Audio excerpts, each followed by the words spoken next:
Assalamualaikum warahmatullahi wabarakatuh.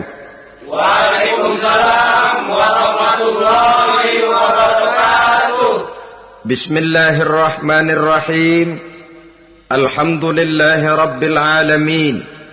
Wassalatu wassalamu ala ashrafil anbiya'i wal mursalin, Sayyidina wa maulana Muhammadin wa ala alihi wa ashabihil mujahidin at-tahirin, amma ba'du. Saudara-saudara kaum muslimin rahimakumullah, agama mengajarkan bahwa di dalam melaksanakan segala macam pekerjaan hendaklah dilaksanakan dengan penuh hati-hati dan perhitungan. Dikatakan dalam pepatah, fit ta'annis salamah wa fil ajalatin nadamah. Di dalam keberhati-hatian itu ada keselamatan, dan di dalam sikap tergesa-gesa, di dalam sikap terburu-buru biasanya mengandung penyesalan. Tetapi ada 5 perkara yang malah memang harus dikerjakan secara buru-buru. Apa yang 5 perkara itu? Pertama, mengubur jenazah. Tidak baik kalau jenazah itu disemayamkan sampai 2-3 hari di rumah. Dan yang lebih baik mengubur jenazah itu adalah di tempat di mana dia meninggal. Contohnya adalah baginda Nabi. Beliau kelahiran Mekah. Beliau wafat di Madinah, maka di Madinah itulah beliau dimakamkan dan bukan di kota Mekah. Karena prinsipnya agama menginginkan kemudahan dan tidak menginginkan kesukaran. Hal kedua yang harus dikerjakan dengan segera ialah mengawinkan anak perempuan. Apabila kita mempunyai anak perempuan, sudah sampai usianya untuk memasuki ambang pintu pernikahan, dan dia sudah minta untuk dinikahkan, maka segeralah orang tua menikahkannya atau mengawinkannya. Sebab biasanya anak perempuan, apalagi di zaman sekarang, kalau tidak segera dikawinkan oleh orang tuanya, dikhawatirkan dia akan kawin sendiri. Dan itu tentu akhirnya akan merepotkan kedua orang tuanya. Hal ketiga yang harus dikerjakan dengan segera dan buru-buru ialah membayar hutang. Apabila kita sudah berhutang kepada seseorang dan sudah ada uang untuk membayarnya, bersegeralah untuk membayar. Sebab kalau ditunda besok, lusa atau hari minggu depan, dikhawatirkan uangnya akan terpakai untuk kepentingan-kepentingan yang lain, dan hutang akan tetap tinggal hutang, tidak pernah terbayar adanya. Hal keempat yang harus disegerakan ialah menghidangkan makanan untuk orang musafir yang kebetulan menjadi tamu di rumah kita. Dan hal yang kelima yang harus dilakukan dengan buru-buru, dengan segera, bertaubat apabila mengerjakan perbuatan dosa. Hal kelima inilah yang akan kita bicarakan pada pertemuan kita kali ini, yaitu tentang taubat kepada Allah Subhanahu wa ta'ala. Taubat berasal dari kata-kata taba yatubu, yang isim masdarnya adalah taubatan. Artinya sama dengan roja'a yarji'u, ada ya'udu, pulang atau kembali. Bertobat maksudnya kembali dari yang dilarang oleh Allah. Kalau dalam perjalanan hidup ini kita suka menerjang larangan-larangan Allah, melaksanakan apa-apa yang dilarang olehnya, maka taubat artinya meninggalkan larangan-larangan itu dan kembali kepada apa yang diperintah oleh Allah Subhanahu wa ta'ala. Kenapa taubat ini harus disegerakan? Karena makhluk bernama manusia ini sulit melepaskan diri dari dosa dan salah. Nabi bersabda, kullu bani Adam khatta'un wa khairul khatta'ina tawwabun. Setiap anak Adam, yakni setiap manusia, pasti mempunyai dosa dan kesalahan. Dan sebaik-baik orang yang mempunyai dosa dan kesalahan ialah orang yang segera bertaubat.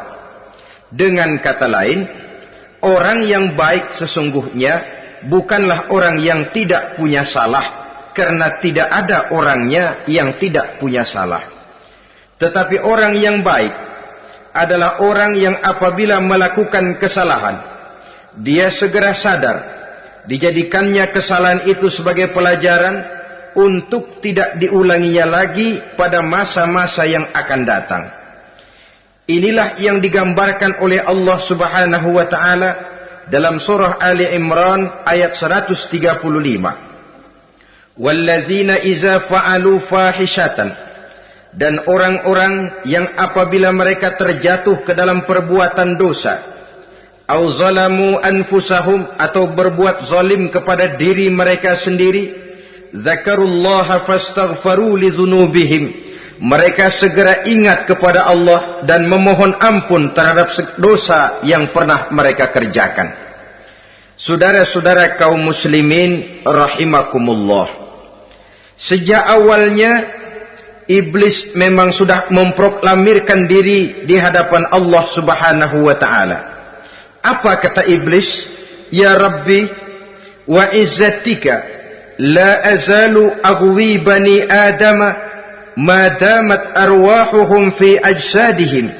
Ya Allah, demi kemuliaan-Mu saya bersumpah, kata iblis, saya akan selalu memperdayakan anak-anak Adam. Saya akan selalu menggoda manusia selama ruh mereka masih ada di dalam jasad mereka. Jadi selama ruh masih ada di dalam jasad, selama itulah iblis akan selalu berusaha menggelincirkan manusia untuk jatuh ke tempat-tempat salah dan ke tempat-tempat dosa. Tetapi kemudian Allah juga memberikan jaminan. Allah menjawab proklamasi iblis ini, wa izzati wa jalali ya mal'un la azalu aghfiru lahum mastaghfaru. Demi kehormatanku, demi kemuliaanku, hai mal'un, hai yang terkutuk, hai iblis, kalaupun engkau selalu memperdayakan manusia, kalaupun engkau selalu menipu dan menggoda mereka sepanjang ruh mereka masih ada di dalam jasad, aku akan senantiasa memberikan ampun kepada mereka sepanjang mereka memohonkan ampun kepadaku. Inilah jaminan dari Allah Subhanahu wa ta'ala. Saudara-saudara kaum muslimin rahimakumullah, oleh karenanya apabila kita berbicara tentang taubat, artinya kita berbicara tentang tingkah laku kita dalam kehidupan sehari-hari. Apa yang harus kita lakukan untuk sempurnanya satu taubat? Pertama, menyesal terhadap dosa yang pernah kita lakukan. Kadang-kadang ada juga orang bertaubat, tapi bukan nyesal terhadap dosa yang dia kerjakan, malah puas katanya. Dia ngomong sama teman-temannya, saya dulu zaman muda sudah kenyang judi, kenyang zina, kenyang mabuk-mabukan, sudah puas. Sekarang tinggal benernya saja, saya sudah taubat. Taubatnya sih bagus, tapi puasnya itu yang jelek. Kenapa harus dikatakan puas? Bukan puas, menyesal. Menyesal saya dulu. Kenapa hanyut terjebak dosa? Kenapa tenggelam di meja judi? Kenapa tenggelam di minum-minuman keras? Kenapa hanyut kepada perbuatan munkar dan maksiat? Saya menyesal sekali. Menyesal diperintah dan bukan malah puas.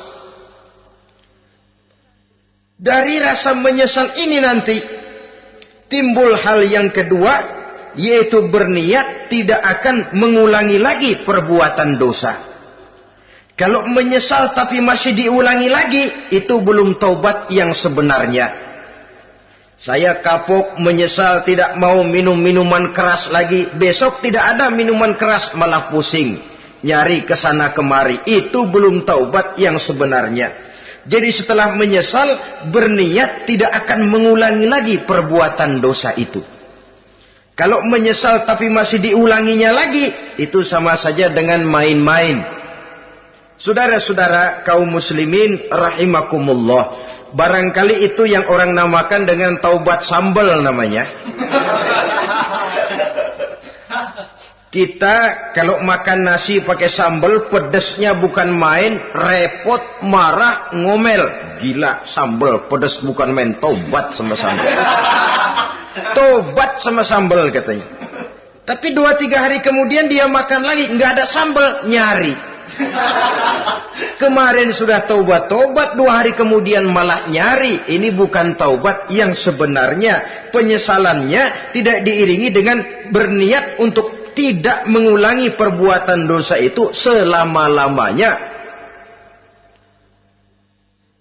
Saudara hadirin, kita sudah taubat, tidak mau lagi minum minuman keras. Datang teman, minum ya, nggak mau. Kenapa? Saya sudah taubat.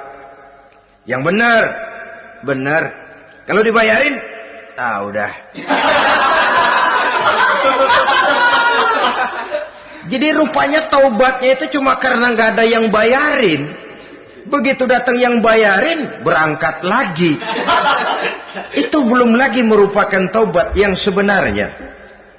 Begitu juga kita taubat dari meja judi. Pada waktu sudah bures, bangkrut, habis-habisan, mungkin menyesal, mungkin bertaubat.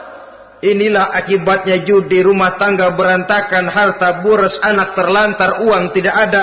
Taubat, saya tidak mau lagi-lagi tenggelam di meja judi. Pada saat kondisinya bangkrut, itu yang diucapkan. Tapi 2-3 hari, 4-3 minggu, 1 bulan kemudian rezekinya banyak, makmur lagi, usahanya maju lagi, lupa lagi dia kepada ucapan sebelumnya, akhirnya sedikit demi sedikit tenggelam kembali di meja judi. Ini pun belum merupakan taubat yang sebenarnya. Jadi untuk sempurnanya taubat, yang pertama menyesal terhadap dosa yang telah dilakukan, yang kedua berjanji tidak akan mengulangi lagi, kemudian yang ketiga meninggalkan perbuatan jahat itu untuk selama-lamanya. Dengan kata lain, kalau memang taubat tidak mau minum lagi, talak 3 itu minuman keras. Kalau memang niat tidak akan berjudi lagi, talak 3 itu segala macam bentuk perjudian, meninggalkan perbuatan jahat. Yang keempat, menunaikan semua fardu dan kewajiban. Sebab barangkali pada saat kita tenggelam dalam dosa, perintah-perintah Allah, jangankan yang sunnah, yang wajib saja sering kita lalaikan. Maka apabila diri telah berniat melaksanakan taubat, maka tunaikan semua kewajiban yang disyariatkan oleh agama kepada kita. Yang kelima, meminta halal kepada para lawannya dengan termasuk mengembalikan hak milik orang lain. Ini kalau menyangkut hukukul adamiyin atau hak-hak manusia. Jadi kalau kita berdosa kepada sesama manusia, Allah belum akan menerima taubat kita kalau kita belum minta maaf kepada yang bersangkutan. Adapun kalau kita sudah minta maaf tapi yang bersangkutan tidak mau memberikan maaf, itu urusan dia kepada Allah. Urusan kita adalah meminta maaf kepada yang bersangkutan. Hal yang keenam, mendidik atau melatih diri untuk bertaat kepada Allah. Sebagaimana kita dulunya telah melatih diri, memperturutkan diri untuk berbuat durhaka. Lalu memperbaiki yang dimakan dan yang diminum. Itu juga merupakan ciri dari orang-orang yang melaksanakan taubat kepada Allah Subhanahu wa ta'ala. Kemudian apalagi memperbanyak istighfar di dalam kehidupan. Disabdakan oleh Nabi, inna likulli da'in dawa'un wa dawa'u zunubi al-istighfar. Sesungguhnya segala macam penyakit tentu ada obatnya, dan obat dari segala macam dosa adalah istighfar. Saudara-saudara kaum muslimin rahimakumullah. Jadi kalau yang terdahulu merupakan perbuatan-perbuatan konkret, maka yang terakhir ini taubat dalam bentuk ucapan berupa memperbanyak istighfar, memohonkan ampun kepada Allah Subhanahu wa ta'ala. Mari kita lihat. Dalam teladan hidup kita, manusia yang hatinya paling bersih, tidak lain adalah Rasulullah sallallahu alaihi wasallam. Beliau sudah mendapat jaminan ampun dari seluruh dosa. Liyaghfir lakallahu ma taqaddama min zambika wa ma ta'akhkhar, kata Allah. Muhammad, dosamu yang dahulu, dosamu yang sekarang, dosamu yang akan datang jikalau memang ada, seluruhnya sudah mendapat jaminan ampun dari Allah. Tetapi coba lihat dari sejarah perjalanan hidup yang mulia ini. Sungguh pun beliau sudah nyata-nyata mendapat jaminan ampun dari Allah. Beliau mengatakan, ayyuhan nas, tubu ilallah, fa inni atubu fil yaumi mi'ata marrah. Wahai manusia, bertaubatlah kepada Allah. Maka sesungguhnya saya, kata beliau, dalam satu hari bertaubat 100 kali kepada Allah. Dalam riwayat yang lain, sab'ina marrah, 70 kali beliau mengucapkan istighfar minimalnya dalam sehari semalam. Orang yang sudah nyata-nyata mendapat jaminan ampun dari Allah ini, satu hari satu malam istighfarnya minimal 70 kali. Apatah lagi kita yang nyata-nyata belum mendapat jaminan ampun dari Allah. Di dalam satu hadis diriwayatkan bahwa iblis laknatullah alaih pernah berkata, ahlaktun nasa bizzunubi wal ma'asi. Aku rusak dan aku hancurkan kehidupan manusia dengan dosa dan dengan segala macam perbuatan maksiat. Iblis menghancurkan manusia dengan menanamkan kegemaran berbuat dosa dan menanamkan kesukaan untuk bergelimang dalam dunia maksiat. Tetapi kemudian iblis mengakui, wa ahlakuni bila ilaha illallah wal istighfar.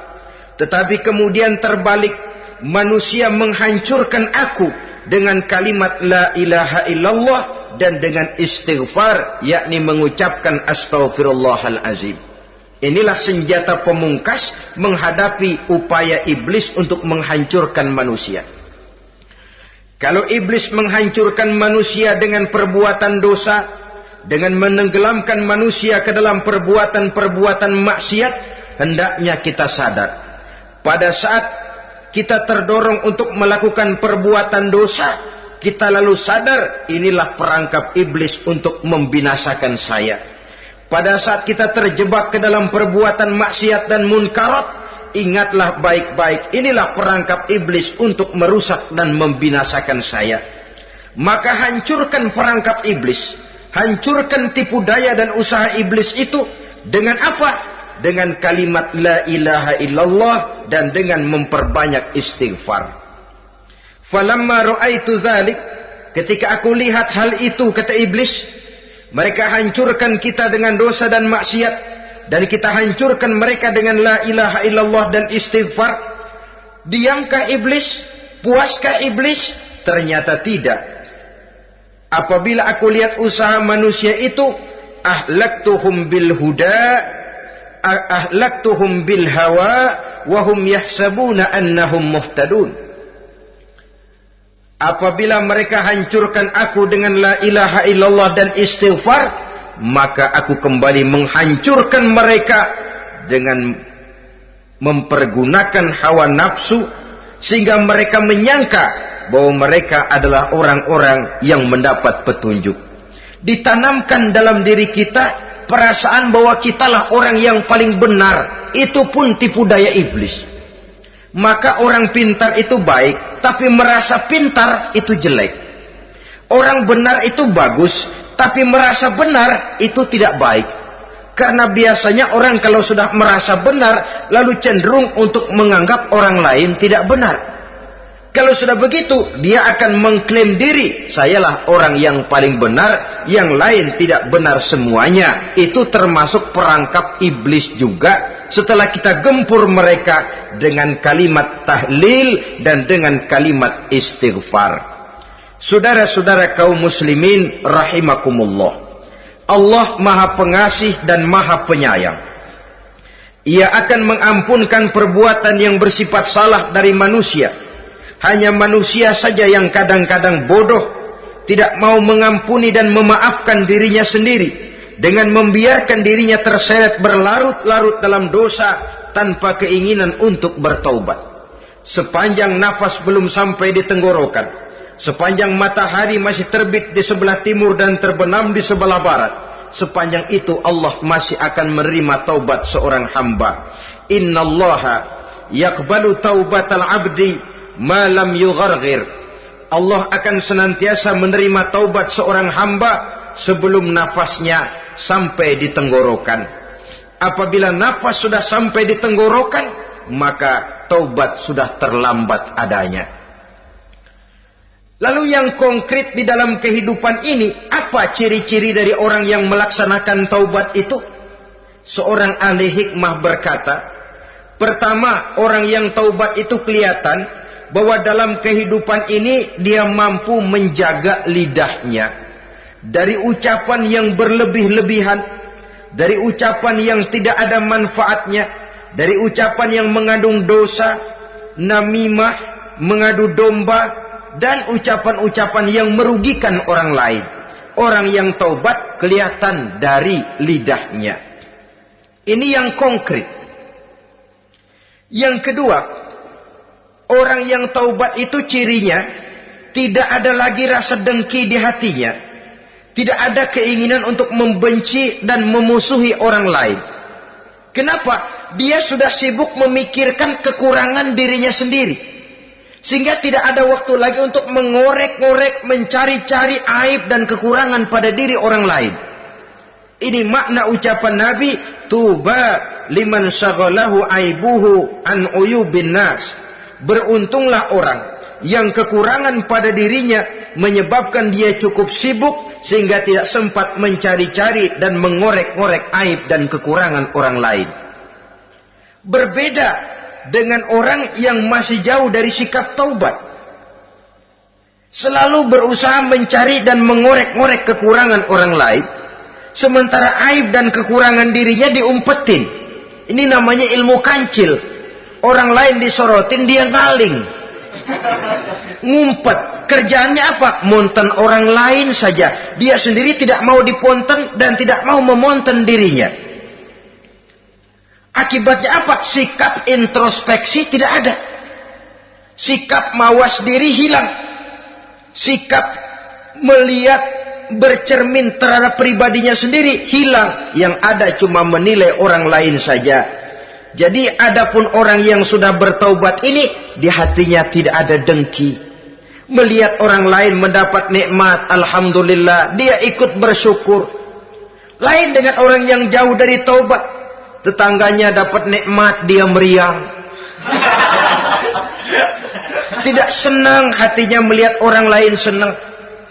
Orang melarat malah tepuk tangan. Saudara hadirin yang saya muliakan, orang yang semacam ini pada hakikatnya selalu disiksa oleh perasaannya sendiri. Kalau tetangganya yang kaya, ditanya kemana dukunnya. Tapi kalau tetangganya jatuh melarat, dia tepuk tangan, gembira bukan main. Lain dengan orang yang sudah bertobat, hasud itu hilang dari dirinya. So hasud inilah yang akan memakan kebaikan yang kita kerjakan.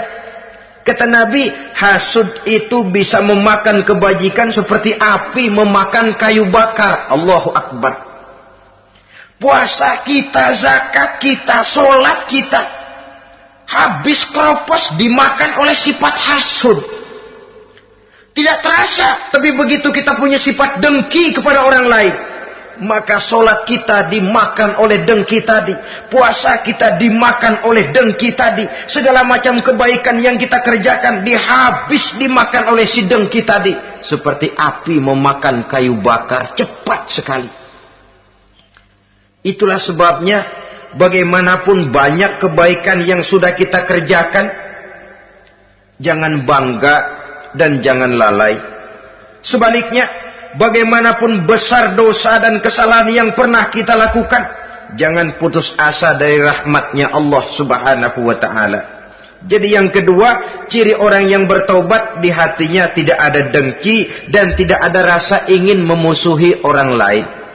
Dia berhadapan dengan setiap orang dengan modal husnuzon, baik sangka kepada Allah. Tidak a priori. Kadang-kadang ada orang ketemu saja baru tapi sudah punya rasa jelek. Diperturutkannya su'uzonnya. Yang ketiga, ciri orang bertaubat itu menjauhkan diri dari pergaul dengan orang-orang jahat. Sebab kita tahu bahwa pergaulan sangat besar pengaruhnya dalam ikut membentuk kepribadian manusia. Asyariku wa fi syarri syarrun. Bersekutu dengan kejahatan biasanya ikut jadi jahat. Walaupun secara langsung tidak melakukan kejahatan, tapi sudah termasuk dalam jamaah yang jahat juga namanya. Saudara-saudara kaum muslimin, bukan berarti orang yang taubat lalu tidak mau bergaul itu juga mencerminkan keangkuhan diri. Bergaul dia bergaul, tetapi kepada orang-orang yang jahat ia sekedar menghindarkan diri pergaulannya itu dari kejahatan yang bisa ditimbulkan oleh orang-orang jahat tadi. Ciri yang keempat dari orang yang bertaubat, dia mempersiapkan diri untuk menghadapi mati. Mempersiapkan diri. Sebagaimana kita tahu, kalau kita akan pergi ke luar kota, tentu kita membawa bekal. Makin jauh perjalanan, makin banyak bekal yang harus kita bawa. Hidup ini adalah perjalanan panjang yang kita juga memerlukan bekal dalam kehidupan. Orang yang bertobat, orang yang mempersiapkan diri untuk menghadapi maut dan menghadapi hari-hari sesudah maut itu datang. Menghadapi kehidupan di alam barzakh, menghadapi kehidupan di alam akhirat dan selanjutnya. Dia mempunyai persiapan sehingga kapan maut datang dia sudah punya persiapan lebih dahulu. Saudara, kalau kita siap dipukul orang, pada saat pukulan itu datang rasanya sakitnya agak lebih kurang daripada kita tidak pernah siap untuk dipukul. Walaupun bobot pukulannya sama, tapi kita akan lebih punya daya tahan kalau kita sudah siap. Oleh karena itu, orang yang bertobat, orang yang mempunyai persiapan untuk menghadapi mati. Tidak hanya untuk menghadapi mati, tapi juga menghadapi hidup di seberang kematian nanti. Maka karenanya dia sibuk dengan dunianya, tapi juga dia lebih sibuk dengan akhiratnya. Dia tenggelam dalam berbagai macam kesibukan dunia, lain saat dia memfanakan diri untuk membekali diri menghadapi kehidupan sesudah hidup yang sekarang ini. Ciri-ciri ini tentu akan kelihatan dari gerak hidup seseorang. Saudara-saudara kaum muslimin rahimakumullah. Jadi dengan kata lain, kalau kita kembali kepada surah Ali Imran ayat 135 tadi, apabila dalam kehidupan terjebak kita kepada perbuatan dosa atau zalim kepada diri sendiri, zakarullah, segeralah mengingat Allah, fastaghfaru li dzunubihim, dan segera memperbanyak istighfar, memohon ampun kepada Allah Subhanahu wa taala, sebab dosa dalam Islam hanya bisa ditebus dengan taubat. Bukan dengan uang, bukan dengan beras, bukan juga dengan piagam. Dosa dalam Islam hanya bisa ditebus dengan melaksanakan taubat kepada Allah. Dan untuk bertaubat tidak usah ngulur waktu. Besok saja, bulan depan saja, tahun depan saja, nanti saja kalau sudah agak sedikit tua. Ibarat diri kita ini kaca, kata Imam Ghazali, maka dosa adalah debu. Apabila kaca kena debu, sedikit nempel debu lalu dilap, sedikit nempel debu terus dilap lagi, insya Allah kaca akan tetap bersih. Tapi kalau kita menunggu debu sampai banyak, apalagi sampai berurat, berkarat, nanti akan sulit membersihkannya. Demikian hati manusia itu.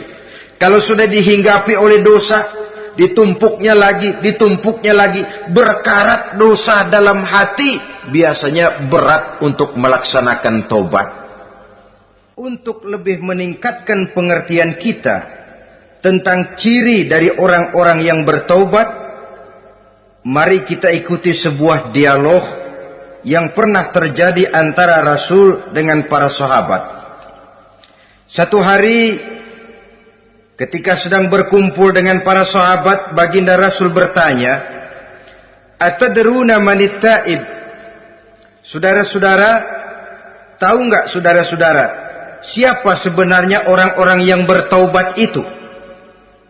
Macam-macamlah jawaban para sahabat, tapi yang jelas akhirnya mereka berkata, Allahu wa rasuluhu a'lam. Allah dan Rasulnya yang lebih tahu siapa sebenarnya orang yang bertaubat itu.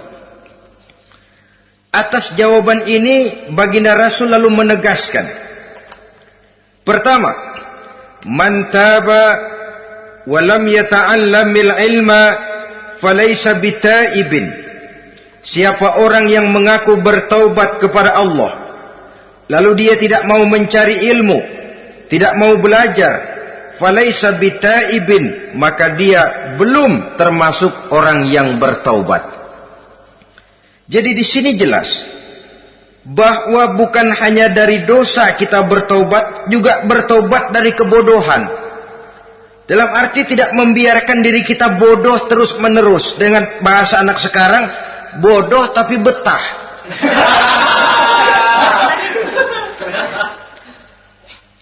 Orang yang mengaku bertaubat tapi tidak menggali ilmu, tidak mau belajar, tidak mau mencari ilmu, tidak hadir di mana majelis taklim, belum dianggap taubat yang sebenarnya.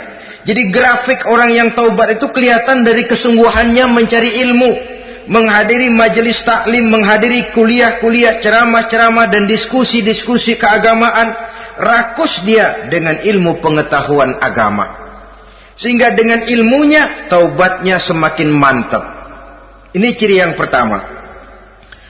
Lalu beliau bersabda lagi, wa man taba walam yazdad fil ibadati falaysa bitaibin. Barang siapa yang mengaku bertaubat tapi ibadahnya tidak tambah-tambah, maka dia belum termasuk orang yang taubat. Orang yang bertaubat ada grafik peningkatan ibadahnya. Jadi kalau mulutnya taubat, minta ampun, tapi ibadahnya gitu-gitu aja, belum merupakan taubat yang sebenarnya.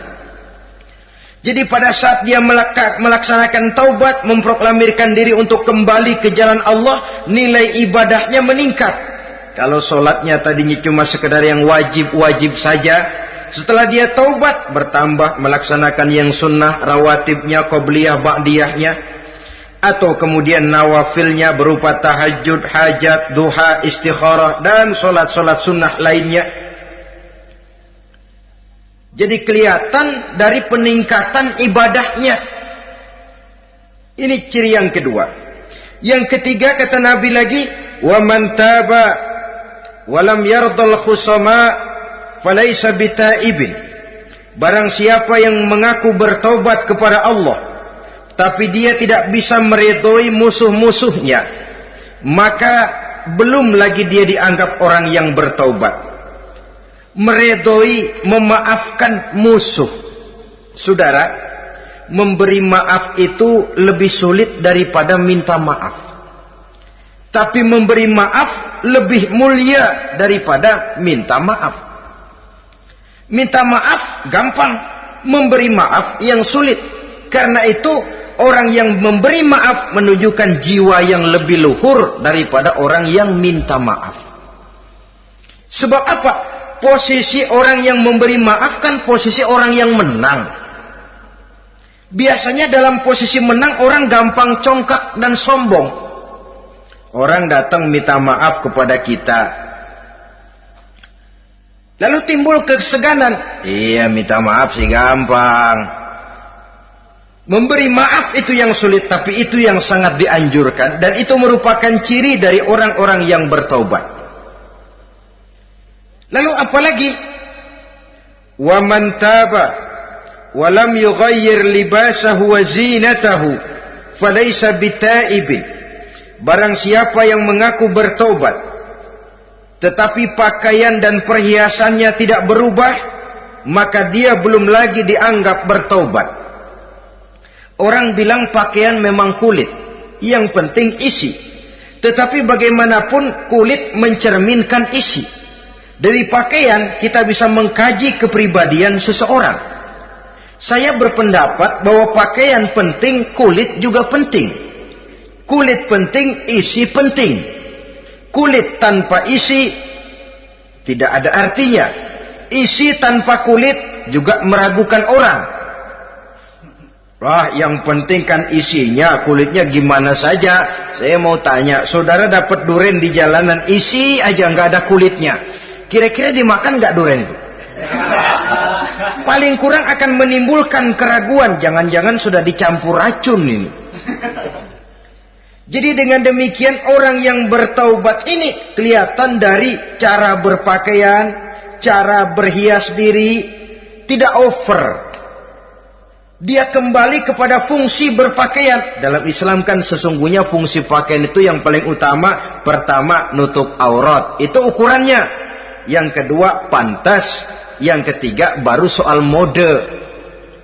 Di zaman kita sekarang terbalik. Mode nomor 1, pantas belakangan, nutup aurat apa tidak nomor 16.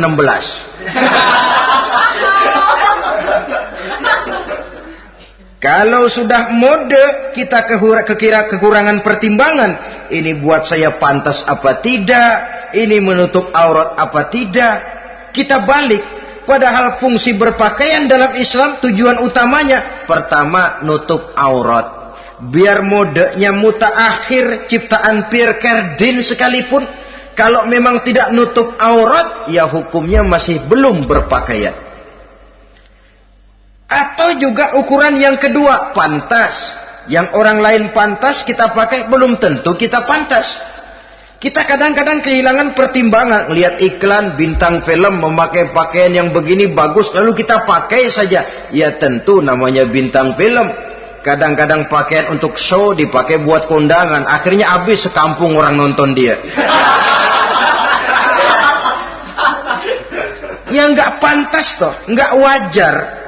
Saudara hadirin yang saya muliakan, orang yang bertobat kelihatan dari pakaian dan perhiasannya. Kalau sudah memakai perhiasan, ya sekedarnya saja. Tidak lalu dengan niat supaya orang tonton, supaya orang lihat, supaya orang tahu dia kaya, supaya timbul decak kagum. Asal dia lihat orang lalu wah. Kalau sudah diwahi lalu senang. Saudara hadirin yang saya muliakan. Kemudian kata Nabi lagi, wa man taba wa lam yubaddil ashabahu falaysa bitaibin. Siapa yang mengaku bertaubat tapi pergaulannya dari itu ke itu saja, seperti itu juga tidak mengalami perubahan, maka dia belum lagi dianggap bertaubat. Kalau taubat kita dari judi, jangan bergaul lagi dengan penjudi. Dalam arti jangan berkumpul di majelis judi. Ah, saya sih udah tobat nggak main judi, tapi ngumpulnya di situ terus. Ya bagaimana? Pada akhirnya toh akan terseret juga. Saudara hadirin yang saya muliakan, jadi dengan demikian lingkungan juga sangat besar pengaruhnya dalam kriteria orang yang bertaubat. Selanjutnya Nabi bersabda, "Wa man taba walam yughayyir khuluquhu falaysa bitaibin." Siapa yang mengaku bertaubat tapi akhlaknya, budi pekertinya tidak mengalami perubahan, maka orang itu pun belum dianggap bertaubat. Ini juga konkret. Orang yang bertaubat kelihatan dari akhlaknya. Kalau kemarin sama orang tua songong, kurang ajar, nyelongcong, maka setelah taubat dia berakhlak kepada orang tua. Kalau kemarin kepada anak muda menindas, tidak senang kepada anak muda yang maju, setelah dia taubat dia bisa menyayangi kepada anak-anak muda. Akhlak ini lain dengan adat, istiadat. Adat biasanya hanya memandang yang lahir, sedangkan akhlak zahir batin dipandang. Contoh, seorang anak muda kalau lewat di depan orang tua membungkukkan badan, menurut adat dia sudah sopan. Tapi menurut akhlak belum tentu berakhlak. Tergantung kepada niatnya apa membungkukin badan. Permisi apa ngina. Kan mungkin saja orang membungkukan badan lewat di depan aki-aki karena menghina sebab aki-aki itu badannya udah bungkuk. Jadi gerakan zohir yang baik, yang diiringi dengan niat yang baik, itulah cerminan daripada akhlak. Kalau adat terlepas dari soal niat. Asal zohirnya sudah oke, menurut adat, oke dia beradat. Niatnya apa? Adat tidak pernah menilai. Maka orang yang bertaubat pun kelihatan dari akhlaknya. Dan akhlak itu adalah keseluruhan tingkah hidup manusia. Cara berjalan ada akhlak. Cara makan ada akhlak. Cara duduk ada akhlak. Cara tidur ada akhlak. Sehingga pantas ketika Siti Aisyah ditanya, Aisyah, Rasulullah itu akhlaknya apa sih? Beliau menjawab, karena Rasulullah khuluquhul Quran. Rasulullah itu akhlaknya Quran. Sehingga di kalangan ilmuwan lalu ada ungkapan bahwa Nabi Muhammad adalah Quran berjalan. Maksudnya seluruh konsepsi Quran sudah diterjemahkan dalam kehidupan Nabi. Maka tidak heran kalau Islam mengatur kehidupan manusia sejak yang sekecil-kecilnya sampai yang sebesar-besarnya. Cara berpakaian ada akhlaknya, kan begitu toh dalam Islam. Saudara diri di depan kaca, ngaca, ada akhlaknya, ada bacaannya. Allahumma kama hassanta khalqi fahassin khuluqi. Sampai saudara masuk ke dalam WC sekalipun ada akhlaknya. Karena akhlak adalah keseluruhan gerak hidup manusia. Orang yang bertobat kelihatan dari perubahan akhlaknya. Kemudian beliau bersabda, "Wa man taba wa lam yatwi firashahu wa bisatahu falaysa bitaibin." Siapa orang yang mengaku bertaubat tetapi dia tidak menggulung tempat tidur dan spraynya, maka dia belum dianggap bertaubat. Ini bahasa kinayah. Menggulung spray, melipat tempat tidur artinya lebih banyak ibadahnya daripada tidurnya. Kalau ngaku taubat tapi sehari 24 jam, 22 jam tidur, cuma 2 jam ibadah, ya belum mencapai kriteria itu. Dengan kata lain, orang apabila sudah memproklamirkan diri untuk taubat, menyingsingkan lengan baju, melipat spray, menggulung tempat tidur. Bukan berarti dia tidak tidur-tidur, tetapi bersiap diri untuk melaksanakan ibadah yang pada saat dia terjebak dalam dosa, sudah banyak ibadah yang ditinggalkannya. Saudara-saudara kaum muslimin rahimakumullah. Kemudian beliau bersabda pula, "Wa man taba wa lam yatasaddaq falaysa bitaibin." Barang siapa yang mengaku bertobat, kemudian dia tidak menyedekahkan karunia yang diberikan Allah kepadanya, maka taubatnya belum lagi dianggap taubat yang sebenarnya. Faman istabana minal abdi hazihil khisal fahuwa taibun haqqa. Apabila nyata tanda-tanda ini pada diri seorang hamba, maka barulah taubatnya dinamakan taubat yang sebenarnya. Jadi untuk taubat itu ada 2 jalan yang bisa kita tempuh. Pertama, taubat dengan lisan. Taubat dengan ucapan.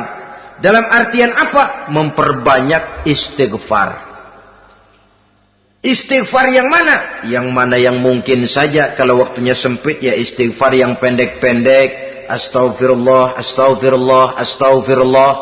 Mau yang lebih panjang, astaghfirullahalazim allazi la ilaha illa huwal hayyul qayyum wa atubu ilaih min jami'il ma'asi waz zunub la haula wala quwwata illa billahil aliyyil azim. Ada waktu yang lebih panjang lagi membaca sayyidul istighfar. Tiap kali berbuat jahat, tiap kali diiringi dengan istighfar. Nah, ini yang bisa runtuh dengan istighfar ini dosa apa? Dosa yang ringan. Dosa yang biasanya dilakukan oleh panca indera kita. Mata ini dosa mata, insya Allah bisa runtuh dengan istighfar. Ngelihat yang haram, cepat nunduk, astagfirullah. Habis nunduk, jangan ngeliatin lagi. Kadang-kadang ngelihat nunduk, istighfar, melotot lagi, istighfar lagi.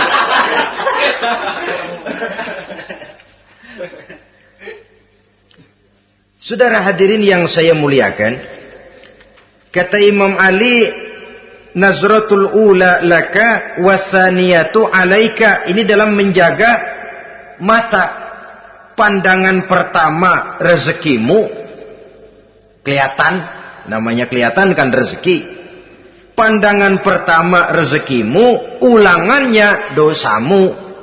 Ulangannya ini yang bisa membawa dosa. Dosa karena lidah, mengucapkan kata-kata yang menyakitkan orang. Dengan istighfar, insya Allah runtuh. Adapun dosa-dosa besar lainnya, tentu harus dengan perbuatan. Tidak cukup dengan sekedar istighfar saja. Perbuatannya apa? Itulah seperti yang sudah saya sampaikan pada ciri-ciri orang yang bertaubat tadi. Oleh karenanya, beruntunglah kita masih diberikan umur oleh Allah.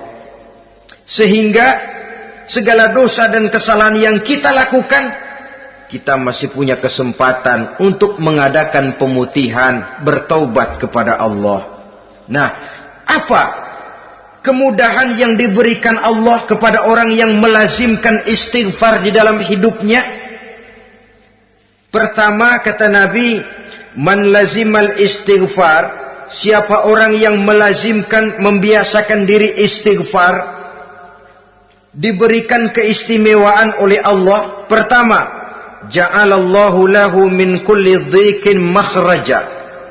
Allah akan memberikan jalan keluar untuknya dari segala macam kesulitan. Hidup ini kan problem. Makin tinggi status sosial, makin banyak urusan. Urusan akan selesai apabila hidup di dunia selesai. Kita menyangka orang lain lebih enak dari kita. Padahal tiap orang punya urusan. Yang namanya enak barangkali persis seperti pelangi biang lala itu. Tidak pernah di atas kepala kita, di atas kepala orang lain saja. Begitu kita memandang keenakan dalam hidup ini. Petani bilang pedagang enak, pedagang bilang petani enak. Tapi begitulah keenakan itu. Orang yang melazimkan istighfar, dia akan diberikan jalan keluar dari segala macam kesulitan. Menurut perhitungan otak, didlek, buntu, tidak sanggup lagi, entah bisa terwujud dan terlaksana. Allah memberikan jalan keluar dari segala kesulitan. Saudara, kalau Allah sudah memberikan jalan keluar dari kesulitan, siapa lagi yang bisa bikin sulit kita? Kalau Allah yang memberikan jalan keluar, everything is running well katanya. Semua urusan bisa jalan dengan lancar. Tapi tanpa istighfar, jauh kita dari Allah. Jalan yang sudah lapang pun bisa jadi sempit. Urusan yang sudah nyata akan selesai pun bisa jadi injelimet. Dan jalan yang tadinya tidak berliku-liku pun bisa berliku-liku. Ini faktor yang di luar perhitungan matematis. Kita tidak mampu, Allah maha mampu. Menurut akal kita tidak mungkin. Kalau Allah mau, tidak ada yang tidak mungkin. Saudara-saudara, ini fasilitas pertama. Orang yang gemar istighfar diberikan jalan keluar dari segala macam kesulitan. Yang kedua, wa min kulli hammin faraja, diberikan kegembiraan dari setiap kesusahan yang dihadapinya. Ada saja faktor-faktor yang mendatangkan kegembiraan, yang mendatangkan refreshing di dalam kehidupannya, sehingga dia tidak lalu merasa jalannya buntu, tidak merasa kesulitannya tidak pernah terselesaikan. Dan yang ketiga, fasilitas yang diberikan Allah kepada orang yang gemar istighfar, wa razaqahu min haitsu la yahtasib. Allah akan memberikan kepada mereka rizki dari jalan yang tidak pernah mereka sangka-sangka. dari jalan yang tidak pernah mereka perkirakan sebelumnya. Saudara-saudara kaum muslimin rahimakumullah. Inilah fasilitas ketiga yang diberikan Allah kepada orang yang gemar istighfar. Rizkinya datang dari jalan yang tidak disangka-sangka. Sebab rizki ini juga termasuk hal gaib. Dan jangan lupa, ar-rizku bimakna al-ata hissiyan kana au ma'nawiyan. Rizki adalah pemberian baik yang konkret maupun yang abstrak. Kita sering membatasi pengertian rezeki, maka rezeki kita jadi sering terbatas. Menurut kita kan yang namanya rezeki cuma duit saja. Kalau bukan duit, bukan rezeki. Padahal semua karunia Allah itu rezeki. Umur, rezeki. Istri, rezeki. Anak, rezeki. Pangkat dan jabatan, rezeki. Termasuk duit juga rezeki. Tapi dalam kebiasaan kita, rezeki cuma duit. Begitu duit seret, kita anggap rezeki macet.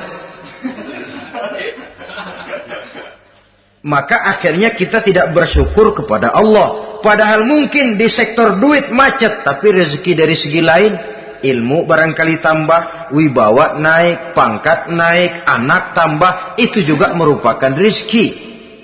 Saudara-saudara kaum muslimin rahimakumullah. Orang yang gemar istighfar ini diberikan rezeki dari jalan yang tidak disangka-sangkanya. Dibukakan perbendaharaan Allah untuknya. Sehingga rezekinya datang dari cara yang tidak disangka-sangka.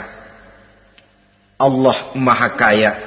Kalau dia mau, la mani'a lima a'taita wa la mu'tiya lima mana'ta. Tidak satu kekuatan pun yang mampu mencegah apa yang hendak diberikan Allah. Dan tidak satu kekuatan pun yang sanggup memberikan apa yang dicegah oleh Allah Subhanahu wa ta'ala. Ini keistimewaan yang diberikan Allah kepada mereka yang gemar beristighfar di dalam kehidupan ini. Jangan lagi berpikir, gua sih nggak punya dosa, istighfar amat. Sombong, saudara-saudara. Manusia itu lebih baik merasa banyak dosa daripada merasa tidak punya dosa. Tanda orang bahagia, kata Nabi 4. Pertama, orang yang selalu ingat kepada kesalahan yang pernah dia lakukan. Itu orang bahagia. Selalu ingat kepada kesalahan yang pernah dilakukannya. Sehingga pada saat akan melakukan kesalahan yang baru, dia mikir-mikir. Dosa gue yang kemarin udah 3 keranjang, nih nambah lagi. Ingatannya terhadap kesalahan yang lalu akan merupakan langkah preventif yang mencegah dirinya untuk tidak menambah kesalahannya. Orang bahagia, orang yang selalu ingat kesalahan yang pernah dia lakukan, terbayang di pelupuk mata, bukan ngumpet-ngumpetin dosa. Sebab apa yang mau kita umpetin di hadapan Allah? Yang kedua, tanda orang bahagia itu orang yang selalu melupakan kebaikannya. Kalau dia berbuat baik, dia lupakan. Dia anggap dirinya belum pernah berbuat baik. Sehingga di mana ada kebaikan, dia tidak bisa ikut. Dia merasa sangat rugi. Sebab dia anggap dirinya belum pernah berbuat baik. Yang ketiga, tanda orang bahagia, dalam urusan dunia, dia lihat ke bawah. Sehingga timbul rasa syukurnya. Bahwa kalau dia sengsara masih banyak yang lebih sengsara dari dia. Bahwa kalau dia miskin masih jauh lebih banyak yang miskin dari dia. Bahwa kalau dia menemui kesulitan masih banyak yang jauh lebih sulit dari dia. Dengan cara itu jiwanya akan lapang, hidupnya akan tenang. Dan dia tidak pernah ingkar kepada nikmat yang diberikan Allah. Sebaliknya yang keempat, tanda orang bahagia itu dalam urusan akhirat dia lihat ke atas. Dunia, lihat yang bawah. Akhirat, lihat yang atas. Kalau dia bisa sholat, kenapa saya tidak? Kalau dia sanggup puasa, kenapa saya tidak? Kalau dia bisa baca Quran, kenapa saya tidak? Timbul panas, nyontoh ibadah, mendatangkan kebahagiaan. Rakus ibadah malah dianjurkan. Rakus dunia malah tercela. Nah, lawanannya orang celaka, saudara-saudara. Orang celaka juga tandanya 4 lawanan yang tadi itu. Pertama, orang yang selalu melupakan kesalahannya. Kalau berbuat dosa lupa, sok bersih. Alah, dosa gue mah dikit. Saudara hadirin yang saya muliakan, orang yang selalu melupakan kesalahan, menganggap dirinya bersih, akhirnya kalau ingin berbuat dosa nggak mikir-mikir. Tidak ada lagi yang ditimbang-timbang. Selanjutnya, yang kedua, orang celaka itu orang yang selalu mengingat kebaikannya. Akhirnya apa? Timbul sifat nepuk dada, membanggakan jasa. Lahirlah pahlawan-pahlawan kesiangan. Selalu membanggakan diri, nepuk dada. Kalau enggak saya, kalau enggak saya. Itu masjid, kalau enggak saya. Itu pesantren, kalau enggak saya. Itu umat, kalau enggak saya. Kalau enggak saya. Memangnya kalau enggak sampean kenapa? Orang yang celaka adalah orang yang selalu menghitung-hitung kebaikan yang pernah dikerjakannya. Keikhlasannya kurang, makin dia hitung, makin kurang nilai pahalanya. Makanya kalau berbuat baik, ya anggap saja buang sampah, gak usah ditengok-tengok, gak usah diingat-ingat, dan gak usah mengharap orang yang kita tempat berbuat baik akan membalas kebaikan. Saudara hadirin yang saya muliakan, yang ketiga, tanda orang celaka dalam urusan dunia, lihatnya ke atas. Panasnya timbul, syirik dan dengkinya naik, rakusnya jadi.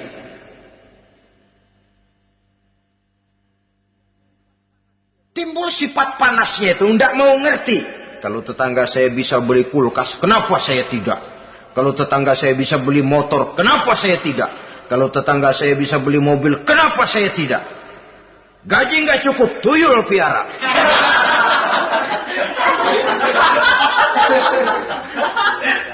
Orang itu kalau sudah didorong oleh rakus kan bisa jadi menghalalkan segala macam cara untuk mencapai tujuan. Dibakar oleh sifat tamak dan rakus bin serakah.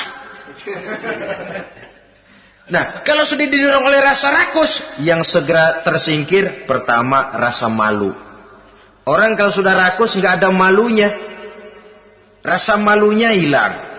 Padahal syarat jadi orang itu kan kalau punya rasa malu. Nggak punya rasa malu, kurang syarat jadi orang. Akan bagaimana jadinya masyarakat, bahkan bangsa dan negara, kalau rakyatnya sudah tidak punya rasa malu. Yang kedua, rasa takut hilang, terutama takut kepada Allah. Sirna sama sekali. Sudah tujuan menghalalkan cara. Yang keempat, tanda orang celaka dalam urusan akhirat, lihatnya malah ke bawah. Kenapa kamu enggak sholat? Itu bapak anu yang tuaan, enggak, saya enggak lagi. Kenapa ngelihatnya mesti kepada yang begitu? Sehingga lalu tidak ada gairah untuk mencontoh. Saudara-saudara kaum muslimin rahimakumullah, walaupun serba singkat oleh karena terbatasnya ruang pembicaraan ini, mudah-mudahan bisa memberikan gambaran sepintas tentang ciri-ciri orang yang bertaubat. Dengan harapan, marilah kita menjadi orang yang bertaubat sebenarnya, dengan ciri menyesal terhadap dosa yang pernah kita lakukan, meninggalkan perbuatan jahat, dan berjanji tidak akan mengulangi lagi perbuatan jahat itu. Kalau dia menyangkut hak-hak manusia, maka hak itu harus kita kembalikan, dan kepada yang bersangkutan kita harus meminta maaf. Apabila ditambah dengan kegiatan lisan, memperbanyak istighfar dalam kesempatan yang mungkin di sepanjang perjalanan hidup ini. Ini sajalah yang kita bicarakan pada pertemuan kali ini. Terima kasih atas segala perhatian.